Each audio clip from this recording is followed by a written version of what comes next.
Poštovani gledatelji Lica nacije Hrvatske televizije, zašto hrvatske moćnike ne zanima kako poboljšati obrazovni sustav? Kako građanskim inicijativama vlast potaknuti na jednu žurnu promjenu sustava obrazovanja? I druga bitna pitanja u temi koju će večeras komentirati ljudi koji se godinama bave edukacijom. Pravnik Ante Ilić, hvala vam lijepa, gospodine Iliću, što ste s nama. Predsjednica Udruge Praksom do znanja, Vlatka Sakar, hvala vam lijepo. Zašto iz naših razgovora u pripremi emisije tvrdite da je hrvatska kriza između ostalog i proizvod jednog nekreativnog sustava odgoja i obrazovanja? To govori moje iskustvo, a imam stanovito iskustva bez obzira što sam pravnik koji rade druge poslove, ali sam se dosta dugo i još se dosta dugo bavim edukacijom. Pa sam tako predavao na Pravnom fakultetu u okviru katedre za građansko pravo, pravo osiguranja. Pa sam napisao nekoliko knjiga iz oblasti osiguranja koje su prodane u velikom broju primjeraka. Dakle, smatram se donekle kompetentnim da govorim o ovoj temi, iako ne spada u moju uži krug. Odgovorite na moje pitanje, gospodine Iliću.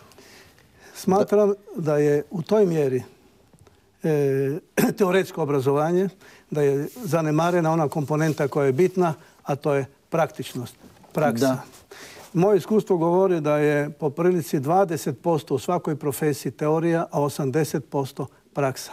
Nažalost, naše obrazovanje je obrnuto. Da je 80% teorija, a eventualno 20% praksa.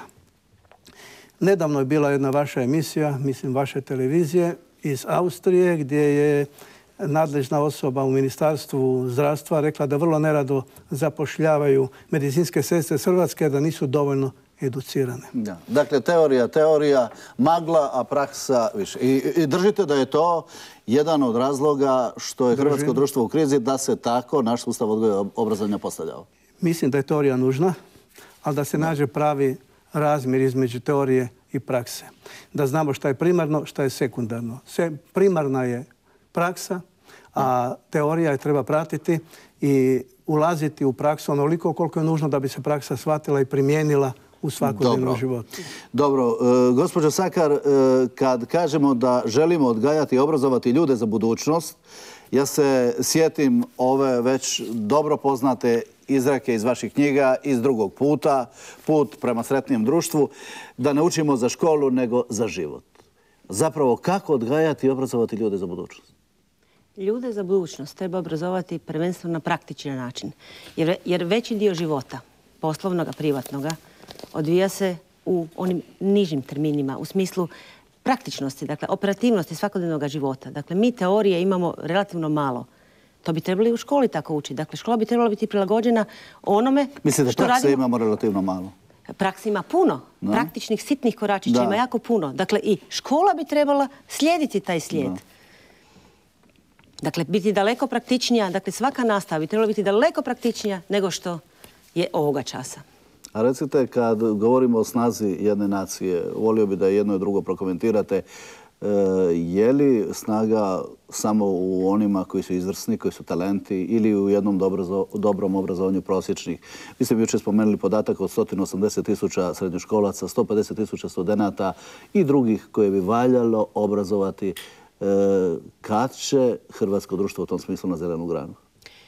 Ja samo postavljam pitanje, dakle ne tvrdim da mora biti ovako ili onako, dakle to je moj pogled na tu materiju.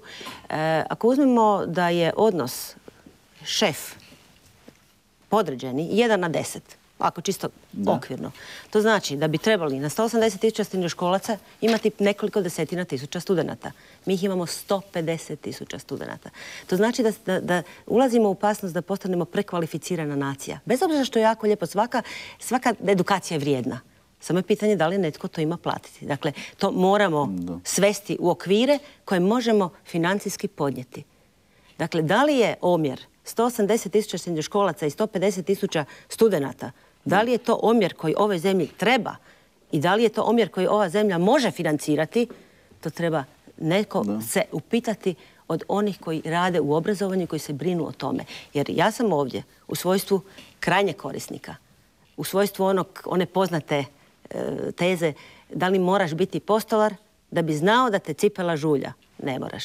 Dakle, mi na kraju tog obrazovnog lanca koji koristimo kadrove koji dolaze iz obrazovnog sustava, nama ne trebaju prekvalificirani ljudi. Dakle, ako imate privredu i strukturu privrede koja zahtijeva kuhare, konobare, čistače plaža, šofere, špeditere u najvećem dijelu, jer je takva struktura, prekvalificiranost je samo štetna, a ne korisna. To je moja postavka o kojoj treba razgovarati. Da, treba razgovarati, ali pritom ne smijemo zaboraviti da moramo voditi računa o kvaliteti tog obrazovnog sustava i da kako odgoja kojeg ne bi smjeli preskakati. Nekako se on u svemu tome zaboravlja.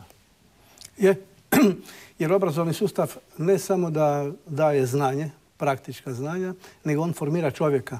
On formira njegov svjetonazor.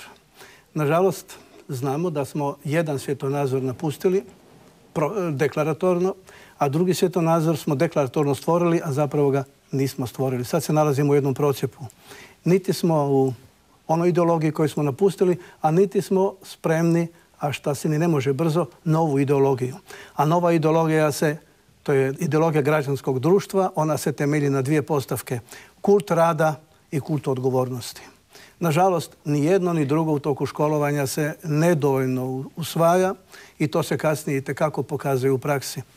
Zar nije neodgovorno da se dozvoljava da netko studira 8 ili 9 godina? I nakon toga još i diže revoluciju, blokira fakultete i takve stvari. To netko plaća i netko ne vodi računa o tome da se tome jedanput za uvijek stane na kraj. Znamo koliko se traje studij, može se još dati neko vrijeme, a nakon toga mu prestaju na koji način će biti, to će drugi odlučiti, ali jednostavno neodrživo je stanje vječnih studenata na teret poreznih obveznika. Ko to zna, gospodine Iliću, možda oni to temeljito studiraju. Ali, da se našalim, ali mene zanima ovo što ste vi spomenuli, gospođo Sakar, je li mi danas obrazujemo one koje društvo i tržište treba, kao što ste vi zahtijevali, ili ćemo postati jedno anarhično društvo konobara i blagajnica, čast tim vrijednim profesijama, ali mislim ono što nam je globalistički sustav nekako namijenio i na što smo mi nekako podanički i poslušnički pristali. Jeste. Dakle, kad kažete zemlja konobara i kuhara i sobarica kao vrijednih zanimanja, prekvalificiranih. Mislim da prekvalificiranost donosi dvostruku štetu. Kao prvo koštate da obrazuješ nekoga ko onda čitav život radi posao i frustriranje jer radi posao niže razine. Dakle, mislim da je to velika društvena šteta. Zemlja znanja ne znači da imamo nevjerojatno mnogo visoko obrazovanih ljudi koji poslije rade poslove niže kvalitete. Zemlja znanja znači da i ovi srednje obrazovani budu dobro obrazovani, a visoko obrazovani da koriste sva svoja znanja u poslu koji rade. To je zemlja znanja. Dakle, ako mi imamo strukturu privrede koja ne zahtijeva i ne traži toliko visoko obrazovanih, treba neko vrlo pametan procijeniti da li će nam za 10 godina ti isti trebati. Dakle, uzmimo, Izrael i Irska su procijenili da će za 20 godina, na primjer, trebati jako mnogo inženjera, informatičara i usmjeravali su svoje obrazovanje prema tome. A to je vrlo rizična procjena. Tko zna šta će trebati za 20 godina? To je jedan od najtežih dijelova upravljanja jednim procesom ili nacijom. Dobro, 20 godina je puno, ali mi bi barem kao Hrvatska trebali znati što ćemo sutra.